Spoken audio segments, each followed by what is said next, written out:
Il-każi ġodda ta' COVID-19 rapportati fl-aħħar 24 sija reġgħu qabżu l-100, kif l-awtoritajiet tas-saħħa rrapportaw 100 każ ġdid tal-virus minn fost 3597 swab test.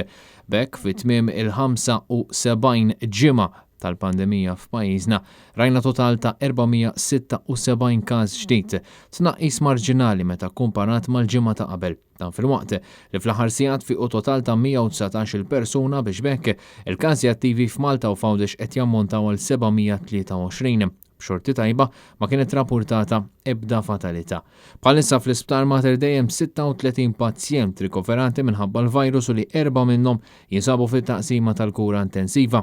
Intant, meta aktar minn 400,000 persuna issa huma mlaqma b'mod sħiħ, il-Kolleġġ Malti tat-Tobba tal-Familja faħħar lil persuni li ħadu d-deċiżjoni li jieħdu l-vaċċin tal-COVID-19.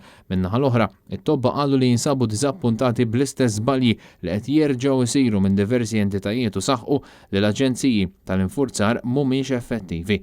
Fis-stqarrija l-Kulleġġ tat-Tobba ħeġġeġ lil dawk l-anzjani li għadhom mhumiex imlaqma biex jersqu l-qudiem għaliex qalu li l-vaċċin huwa effettiv ħafna fost persuni ta' età akbar peress li jipprevjeni l-bżonn li wieħed jidħol l-isptar u f'xi każi anke l-mewt.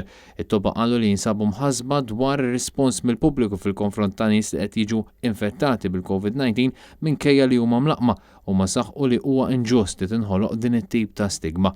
Fl-istqarrija tagħhom it-Tobba saħħu li ma jistgħux jifhmu kif entitajiet, speċjalment dawk tal-Gvern, waqfu il-miżura tat-teleworking.